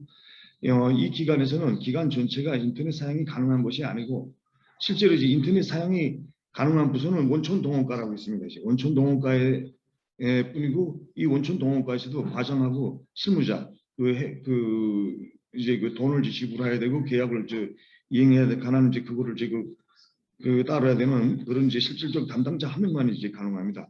그 소경회사 큰 회사에서 딱 2명만 가능한 거죠. 그리고 이제 제가 이제 근무했던 대건설지도국에서 보게 되면 그 대건설지도국장 이 한 사람만 이제 그 우리 대건설지도국에서 가능합니다. 이 대건설지도국에서 이 한 사람하고 그다음에 이제 저 기획국이 있는데 그 기획국이 좀 가능하고요. 그리고 이제 이것도 이제 정해진 날짜 시간이 있어요. 매주 이제 금요일이다 하면 금요일 이제 오후 5시부터 이제 사업보고 시간이다 이제 해가지고 일주일에 한 번씩 해서 하는 국가 수행령 오늘 이제 얼마나 일했냐, 내일 얼마나 다음 주에 가서 또 이제 얼마나 일했냐 이런 국가 계획 수행일에 관해서 하는 거고, 그다음에 이제 특별히 이제 사건 사고라든가 그런 데 이제 관한 보고를 받습니다. 그리고 이 경우에도 이 사업에 이제 다른 용도로 통화했을 때에는 관계자들이 다른 용도로 이제 통화했을 경우에는 사전에 도청되는 이제 요원들이 있습니다. 북한에는 이제 특히 이제 국가보위부 안에 이제 종파 탐지국이라고 있는데, 그 종파 탐지국에서 항상 이제 감시를 이제 하는데 도청을 하고, 그래서 요원들에 의해서 이제 국가보위부를 거쳐서 상급당 이제 노동당 중앙위까지 보고가 되고, 이렇게 되는 경우에 이제 엄정성 경과에 따라서 제재를 받게 됩니다. 뭐 예를 들어서 이제 뭐 부탁 내가 이제 조카가 누가 이제 나가 있는데 이거 좀 잘 놀아달라 이런 이제 사적 전화도 절대 이제 금지가 되어 있습니다. 이제 북한에서 이제 실제적으로 외국과 거래를 하는 단위는 행정기관들이고 실제로 외국과의 거래는 행정적인 일이기 때문에 당간부들도 절대 이제 이용이 불가합니다. 이게 오직 당간부들이 이제 감시를 하는데 감시는 오직 이제 그러한 이제 결차를 거쳐서 저 사람이 누구하고 이제 통화하는 외국하고 좀 인터넷을 하는 거 봤다 뭐 이런 식으로 이제 모든 이제 감시 요소가 다 이제 배치되어 있기 때문에 이런 통해서 이제 감시를 받고 또 이제 국가보위부에서 노동당으로 해서 연락이 왔을 때 그때 이제 거기에 따라서 이제 감시 결과에 따라서 이제 엄정성을 이제 평가하는 그런 사업을 이제 하게 되어 있을 뿐이지 당간부라고 해서 절대 이제 인터넷 사용이 허가가 되어 있는 상태가 아닙니다. 그리고 이제 디지털 장비에 대해서 좀 말씀드린다면 디지털이란 말은 이제 북한도 어느 정도 이제는 이제 받아들인 문화고요. 컴퓨터를 이용한 이제 음악 장비 이용이라든가 사진 그래픽 작업이라든지 돈 있고 이제 권력 있는 사람들 사이에서는 이제는 많이 알려져 있고 그리고 또 이제 북한 주민들에게도 경쟁적으로 이제 이용이 일어나고 있습니다. 특히 이제 돈 많은 사람들 같은 경우에는 중국 국경이라든가 또 이제 외국에 나갔던 사람들 경우에 이제 이 디지털 장비들을 이제 태블릿 PC라든가 컴퓨터라든가 그다음에 이제 뭐 디지털 카메라라든가 이런 이제 디지털 장비들을 이제 구입해서 이제 사들여오고 실제 이제 장마당에서도 이제 그게 유통이 되고 있습니다. 실제로 이제 우리가 이제 잠깐 본다면 이제 북한에서 진행되는 큰 행사들과 이제 북한 유튜버도 지금 최근에 지금 나와서 이제 이제 하는 걸 저도 봤는데 유튜브에서 이제 유튜브를 통해서도 이제 우리가 이제 잠깐 이제 추천한 데서 이제 보게 되면 이 디지털 장비들을 이제 사용하는 걸 좀 볼 수가 있고요. 일반인들의 경우에는 이제 대대적으로 이용에 대해서는 아무래도 이제 경제적 잠재력이 허용하는 사용 순위에 따라서 이제 이용이 이제 상응하는 거라고 이제 봅니다. 그러니까 돈이 없으면 이제 장비가 이제 이용하고 싶어도 이제 하지 못하는 사람들이 이제 제가 아는 경우에 한 80%가 이제 디지털 장비가 이용이 이제 주말 거라고 이제 생각합니다. 만약 이제 북한에서 이제 인터넷이 가능한 경우에 좀 이제 국가라든가 이제 그런 경우에 이제 얘기를 좀 한다 하게 되면 북한에서 이제 국제 인터넷 사용이 이제 가능한 그 경우에는 이제 북한이 그 국민들은 이제 굉장히 이제 그 편리해질 수 있고 그렇지만 이제 그 북한 이제 당국과 이제 간부들은 매우 위험에 빠질 수 있다고 생각합니다. 우선 이제 북한에서 이제 제일 그 인터넷 사용을 하지 못하게 하는 중요 요인의 하나가 그 수령에 대한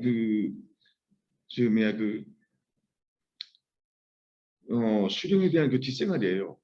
근데 이제 김 부자 출신에 대해서 매우 그 위험한 상황이 초래될 수가 있죠. 우리 국제 인터넷망 보게 되면 그 출생의 비밀에 대해서 이제 다 나와 있는데 아주 북한 국민들은 아직까지 이제 김정은 출신에 대해서 소자라고는 모르고 있습니다. 다 이제 중실 부인에 이제 자존으로 돼 있고 김정일 자체가 이제 오직 부인이 이제 공개됐던 부인이 한 명 있습니다. 김영숙이라고. 예, 예전에는 지금 목난간 책임자를 관장을 했는데 그분에 대해서만 이제 김일성이 허락하여서 정실 부인으로 되는 걸로 알지 김정은이 어머니가 이제 뭐 누구고 이제 그거는 이제 소자 출신은 모르네요.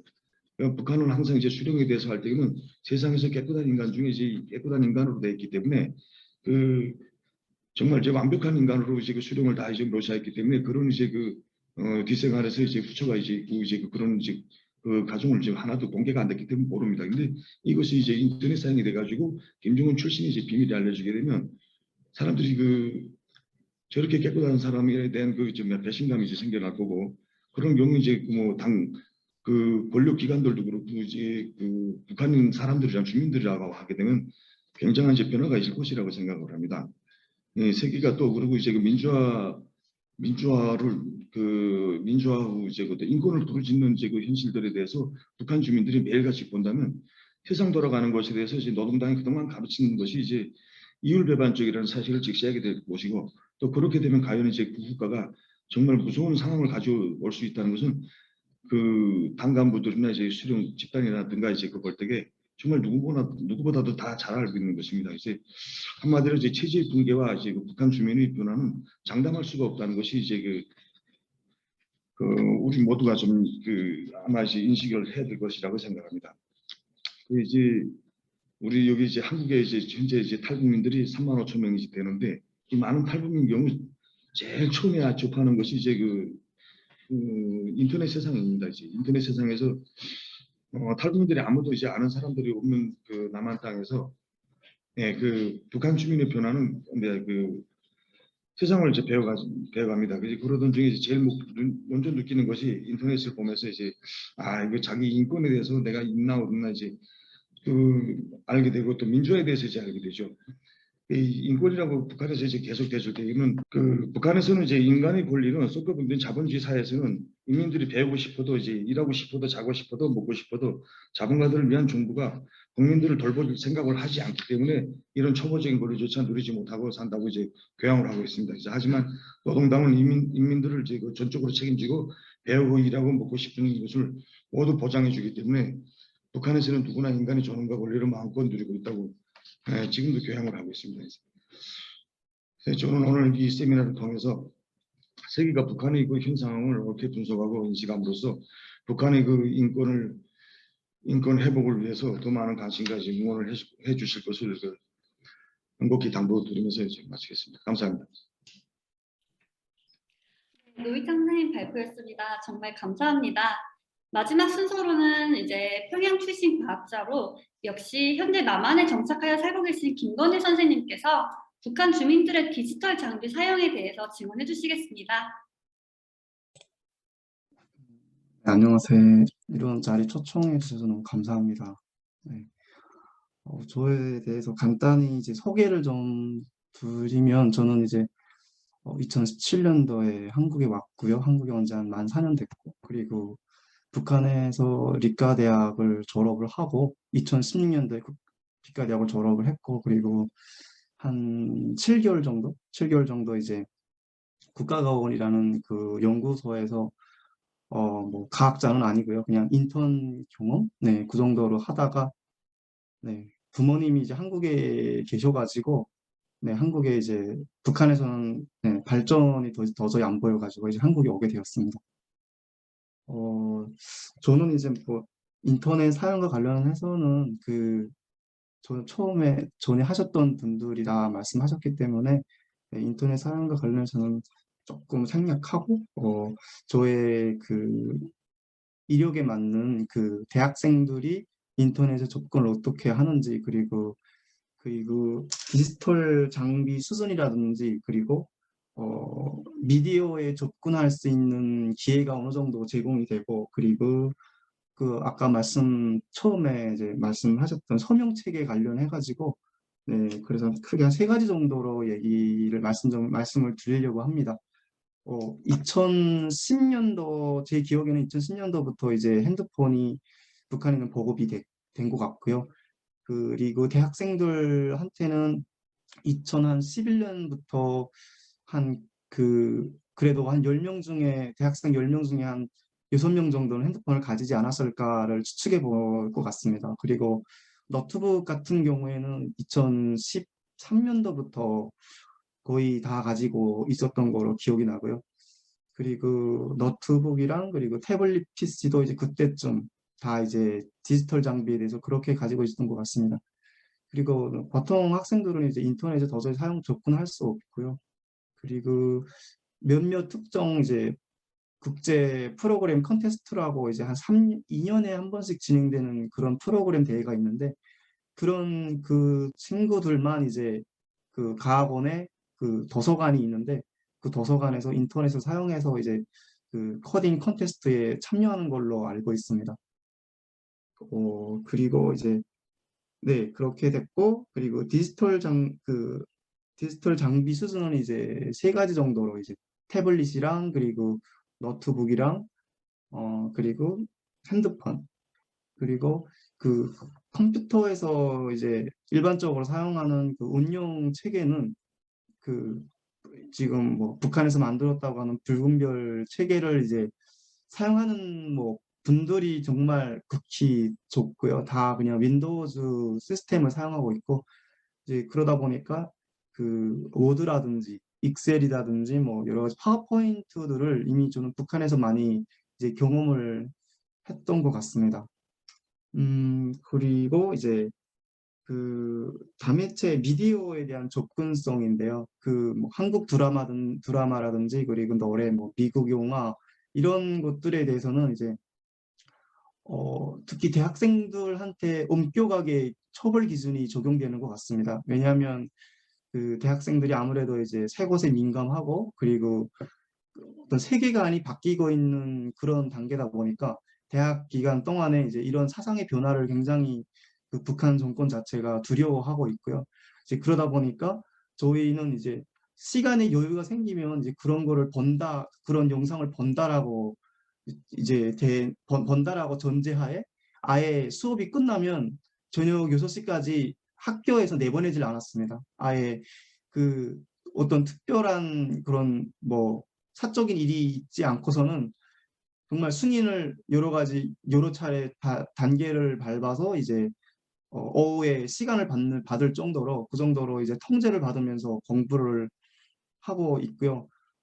그렇지만 그 중에서도 이제 조금 몇몇 던점이 있고 그리고 그 좀 윗선과 좀 인맥이 있는 친구들은 이제 빠져나가서 그런 드라마도 많이 보고 있고 그리고 노래도 많이 남조선 노래라든지 그리고 남조선 영화, 한국 영화, 한국 노래 그리고 뭐 미국 영화 이런 것들도 많이 이제 보는 걸로 알고 있습니다. 저도 많이 봤는데요. 저도 이제 대학교 때는 이제 퇴학이 될까 봐 그냥 그 영화를 보면 그냥 대학교에서 퇴학을 당하다 보니까 퇴학은 물론이고 이제 법적 처벌까지 당하다 보니까 굉장히 조심스럽게 보게 됐고요. 그렇지만 이제 거의부에 어느 정도 이제 친인척 관계가 있는 친구들은 굉장히 합법적으로 보더라고요. 그리고 이제 걸리면 뭐 그냥 뭐 가족의 그런 백을 믿고 나중에 다시 다 이렇게 용서가 되고 이런 시스템이어가지고 그래서 백이 없으면 보지도 말아야 한다는 그런 논리가 이제 저희 대학생들 속에서는 지배됐던 것 같아요. 그래서 뭐 이제 단순한 뭐 그런 미디어에 대한 인권 침해는 이제 2가지라고 볼 수 있는데 하나는 뭐든 그 미디어를 보려면 USB 메모리가 있어야 되고 그리고 그 SD 카드라든지 그리고 태블릿 PC가 제공되는 그런 메모리를 통해서 이제 접근이 가능한데 대학생들 속에서 너무 이런 것들이 많이 보다 보니까 모든 노트북이랑 그리고 태블릿, 핸드폰, SD 카드에 뒷면에 승인 번호를 받아야 하는 걸로 승인 번호를 받아야 했습니다. 그게 대학교 3학년 때까지는 그런 시스템이 없었었는데 제가 대학교 한 4학년이 되니까 대학생이 한 4천 명 정도가 됐었었는데 그 정도로 이제 디지털 장비에 대한 접근이 굉장히 많아지면서 영상 보는 확률도 많이 높아지고 하다 보니까 그런 거를 막기 위해서 이제 뒤에 학년이라든지 이름 그리고 소속 어느 학부이고 어느 대학교이고 그리고 몇 학년인지 이런 것에 대한 신원 정보를 써야 됐었습니다. 그래서 이제 어떤 친구가 내 USB 메모리를 이제 북한은 이제 지메일도 안 되고 그리고 뭐 SNS도 안 되다 보니까 사실 오프라인으로 모든 노트북들이라든지 모든 노트북이라든지 그리고 태블릿이라든지 SD 카드들이 다 이렇게 오프라인 상태로 있다 보니까 서로 정보 공유를 이렇게 내가 마음먹은 장소에서 할 수가 없거든요. 이제 그러다 보니까 사실 북한의 USB 메모리가 굉장히 이렇게 유통이 되는 걸로 알고 있습니다. 그러다 보니까 USB 메모리에 신원 정보를 줬고 그리고 그거를 청년동맹 내가 속한 조직 청년동맹이라든지 단기간 거의부 거기에 이렇게 승인을 받아서 사용을 해야 했었고 만약 그렇게 하지 않았을 경우에는 무단 몰수를 모든 디지털 장비를 무단 몰수를 하게 되어 있었고요. 두 번째 인권 침해 사례는 이제 어떤 학생이 이런 영화를 볼 것 같다라는 어떤 심적 증거를 가지고 이미 순간에 그 친구가 살고 있는 살림집이라든지 그리고 주거지를 이렇게 이미 순간에 둘이 쳐가지고 거기서 거의 가택 수색할 정도로 이제 수색을 해서 뭐 노트북을 이제 몰수를 해서 사실은 이제 뭐 리카버리라는 앱이 있잖아요. 이제 그러다 보니까 어떤 영상을 보고 완전 삭제를 한다고 하더라도 이제 포맷을 여러 번 하지 않으면 본 이력이 남아 있거든요. 이제 그러다 보니까 정말 어떤 영화를 보면 무조건 포맷을 이제 한 3-4번 정도 이제 하고 이제 그랬는데 아무래도 많이 볼수록 그런 시스템을 여러 번 처리하는 게 이제 조금 귀찮아 가지고 안 하는 경우도 있거든요. 그렇게 되면 그 노트북이 만일 이제 보이브에 들어가면 그 보이브에서 이제 모든 걸 다 이제 리커버리를 한 3-4시간 동안 툴을 가지고 돌려서 이제 사실 뭐 털어서 뭔지 안 나오는 게 없잖아요. 나오면 정말 뭐 전에 한 3년, 4년 전에 본 것까지도 다 나오거든요. 그러면 이제 마녀사냥이라고 할 정도로 이제 그 한 사람이 잡히면 누구한테서 이걸 받았는지까지 계속해서 이제 줄줄이 거리 형식으로 캐고 들어가는데 그렇게 해서 정말 많은 친구들이 대학교 2학년 정도, 그러니까 대학교를 다 졸업 못하고 이제 퇴학을 당하는 친구들이 정말 많았습니다. 그리고 이제 세 번째로는 이제 서명체계에 대한 얘기인데요.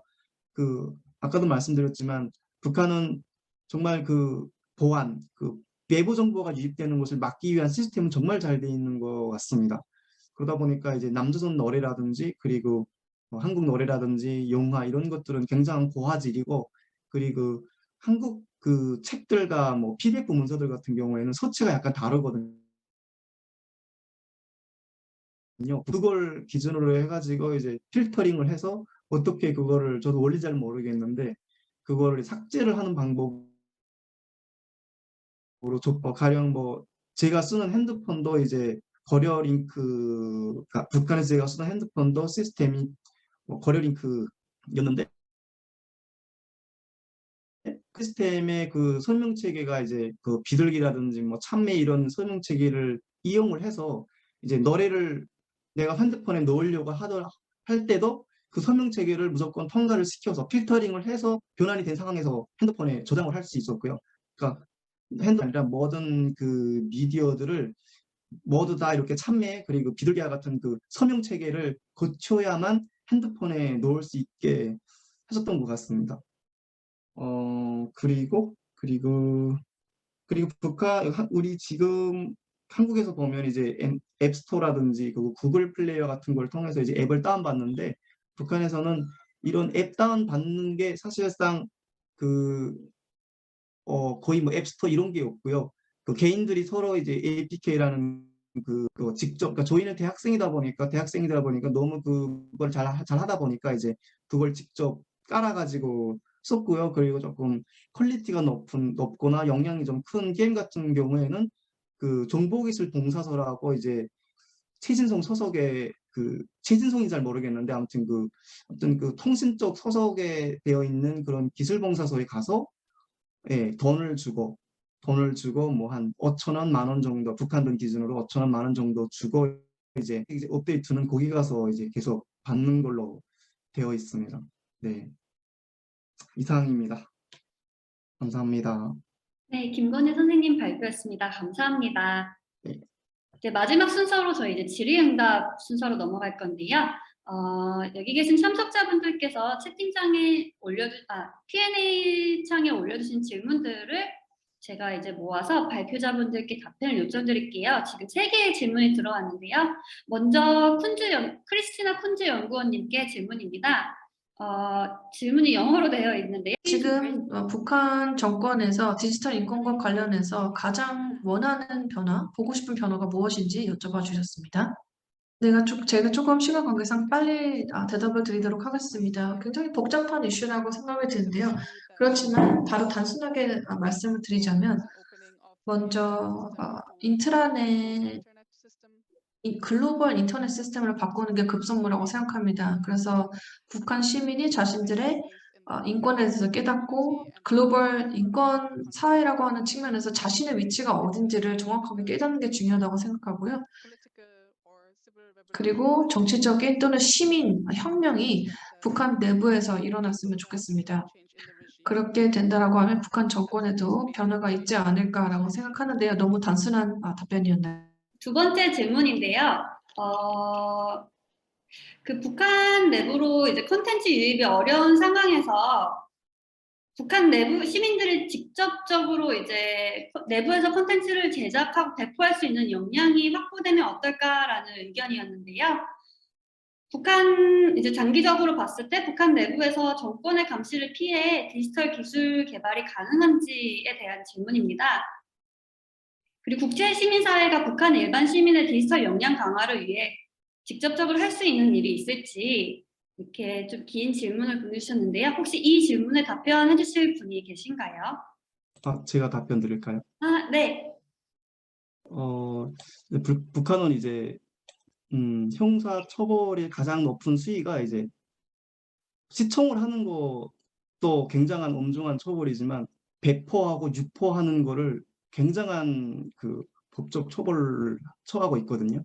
이제 그러다 보니까 지금 같은 경우에도 오징어 게임 같은 경우에도 이제 번 사람보다 그걸 유포한 사람을 청살했다는 것처럼 그 배포와 제작 이런 것들이 그 가족을 거의 뭐 일가족을 다 청살당할 수 있는 그런 위험이 있기 때문에 이것을 뭐 정말 조직화돼 가지고 한국에서 정말 뭐 북한 내부로 어떤 조직을 키워서 만들지 않는 이상 어떤 자연 발생적으로 북한 시민들이 돈을 위해서만으로는 도저히 할 수 없다라고 생각이 듭니다. 네, 그리고 국제 시민 사회가 이제 할 수 있는 것들이 어떤 것일까 질문하셨는데 첫 번째는 이제 저희가 계속해서 그 인권이라는 거를 계속해서 북한이라는 정권에 압력을 가하는 것도 필요할 것 같고, 그리고 아까 크리스티아는 그분께서 말씀하신 것처럼 스타링크 회사에서 정말 북한 핸드폰도 이제 오픈할 수 있도록 지금 북한이 아마 초단파를 쓰고 있는지 아마 굉장히 위성 전화를 못 쓰고 있지 않나요? 이제 그러다 보니까 그런 닫혀 있는 환경에서 핸드폰도 접근할 수 있는 그런 시스템이 좀 생겼으면 북한이 아무리 그런 디지털 감시를 하더라도 생각만 하면 마음만 먹으면 국제사회에 접근할 수 있는 그런 시스템을 내부적으로 어떻게 바이러스 침투라든지 여러 가지 봤으면 좋겠습니다. 네, 이상입니다. 네, 답변 감사드립니다. 그리고 다음으로 또 김건일 선생님한테 질문이 하나 더 들어왔는데요. 북한에서 스마트폰 이제 서명 체계를 회피하기 위해서 다양한 프로그램을 사용하고 있는 중이라고 들었는데 혹시 이게 어떤 것들이 있는지 궁금하고 또 누가 개발을 하는지 또 어떻게 유통하는지 좀 알고 계신지 궁금하다고 합니다. 그리고 또 혹시 청개구리라는 프로그램에 대해서도 들어보신 적 있는지 질문이 왔는데요. 답변 부탁드리겠습니다. 일단은 그 청개구리라는 프로그램에 대해서는 네, 들어보진 못했던 것 같습니다. 그리고 이제 서명 체계를 회피할 수 있는 뭐 프로그램이라기보다는 이제 그 방법을 그 회피를 하는 방법을 애들이 저희 친구들이 찾아내 가지고 대학교에 있는 그러니까 일반 사람들은 이 방법을 모르다 보니까 못하는 것 같고 그 핸드폰을 통해서 남순 영화를 좀 봐야 되는데 이거를 벌 수가 없는 거예요. 그 소형 체계 때문에. 그래서 이거를 벌 수 있는 방법이 어떤 것일까를 해서 생각한 방법이 뭐 그 학장자를 어떻게 변형을 시켜서 뭐 학장사를 어떻게 변형시키고 또 그 어떻게 그 처음에 비디오 파일을 어떻게 변환을 시켜서 그 판매라든지 그런 설명 체계에 넣으니까 이거를 설명 체계가 그러니까 인식을 하는 거예요. 그러니까 합법적인 것으로 인식을 하다 보니까 그런 비디오 파일들도 그냥 합법적인 걸로 이렇게 인식을 해버려서 트랜스포메이션을 시키다 보니까 그런 것들이 이제 회피를 하기보다는 일단 설명 체계를 통과를 하는데 설명 체계가 인식을 못하게. 그러니까 이게 불법 영상 자료라든지 불법 미디어 자료라는 거를 이렇게 인식을 못하도록 어떻게 코드를 변환을 하는 방법이 있었거든요. 그렇게 해서 사용했던 것 같습니다. 네. 제가 넘어가도록 하겠습니다. 그리고 한 가지 마지막 이제 질문을 드릴게요. 이것도 김건희 선생님한테 질문인 것 같은데요. 북한 대학생들이 사용하는 디지털 디바이스 중에서 태블릿이나 노트북의 경우에는 북한 자체 개발된 불금별 운영 체계보다 윈도우 체계를 사용한 이럴 경우에 이제 외부에서 들여오는 컨텐츠를 USB나 SD 카드를 사용해서 시청을 할 수 있는지 궁금하다고 질문을 주셨네요. 그리고 이런 상황이라면 북한 당국에서도 윈도우 운영 체계를 사용하는 사람들을 단속할 것 같다고 예상이 되는데 혹시 이런 단속이 있는 경우에는 어떻게 대처를 하는지 답변을 부탁드리겠습니다. 이건 마지막 질문입니다. 윈도우 운영 체계를 사용하는 것소 작업이라든지 그리고 툴의 사용이라든지 뭐 여러 가지 어플리케이션의 접근은 아무래도 이제 다 윈도우즈 시스템의 기반으로 다 만들어지다 보니까 그거를 북한 학생들도 이용을 해야 되거든요. 예를 들면 이제 뭐 저희 전공인 뭐 프로그램 그 C++라든지 그리고 뭐 C#이라든지 여러 가지 그런 언어를 사용하려면 이런 것들은 다 윈도우즈 기반으로 된 시스템이기 때문에 이런 윈도우즈 운영체계를 못 쓰게 하면 이런 공부를 할 수가 없는 거예요. 그렇다고 해서 불금별 운영체계가 윈도우즈 체계보다 이렇게 뛰어나지도 못하고 그 모든 불금별 운영체계가 굉장히 느리고 다만 굉장히 좋은 게 이제 보안 쪽에서는 아무래도 원천 코드가 이제 뭐 미국에 있는 게 아니라 북한에 있는 거다 보니까 라든지 여러 가지 좀 정보기관에서는 이런 체계를 이용하는 것 같은데 네, 이용하는 것 같습니다. 그리고 외부 콘텐츠를 USB 혹은 SD 카드를 사용해서 시청을 할 수 있는 건가 이렇게 질문하셨는데 네, 대부분이 다 USB 통해서 이제 SD 카드를 사용해서 시청하고 있고요. 이제 저희가 보면 그 USB에 있는 내용을 노트북에 카피를 해서 노트북에서 보는 거랑 USB를 그냥 노트북에 꽂고 보는 거랑 이제 리커버리 했을 때 나오는 게 다르거든요. 가령 전 다르다고 알고 있습니다. 이제 그냥 USB를 꽂고 보면 그 리커버리 했을 때 그 영상을 실제 틀어보지는 못하고 그냥 이름만 나오거든요. 그래서 이름만 바꿔가지고 영화를 시청을 하면 뭐 북한 영화로 그냥 이름을 바꿔서 한국 영화를 뭐 가령 시크릿 가든이라면 그 시크릿 가든의 제목을 그 북한 영화 제목으로 이름만 바꿔놓고 보면 이제 그 리커버리 했을 때 그게 북한 영화 제목으로만 나오고 이거를 화면을 볼 수가 없는 거예요. 근데 만약 USB에 있는 자료를 노트북에 꽂고 노트북에 카피한 상황에서 보면 리커버리 했을 때 그 영상이 어떤 걸 봤다는 영상까지 나오거든요. 그래서 대부분 학생들이 이제 노트북에 USB를 꽂고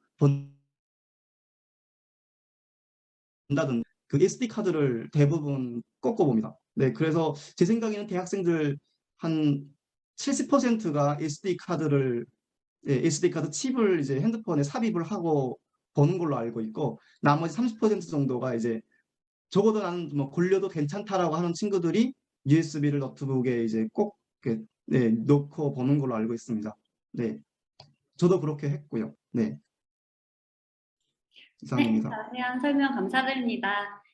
저희 이상으로 이제 지능학 시간을 마치고 행사를 마무리할 텐데요. 마무리 전에 마지막으로 보고서 다운로드 방법에 대해서 간단하게 안내드리겠습니다. 성통만사 웹사이트에서 국문, 영문 보고서 모두 다운로드가 가능하고요. 한글 웹사이트에 들어가시면 북한 주민의 삶이라는 메뉴에서 기타 자료 페이지에서 최근 보고서에 보시면 다운로드가 가능합니다. 그리고 영문 웹사이트에 들어가시면 Life in North Korea 메뉴에서 디지털 다운로드가 가능합니다. 그리고 그 외에 보고서 관해서 궁금한 점이 있으시면 성통만사로 문의 주시면 감사하겠습니다.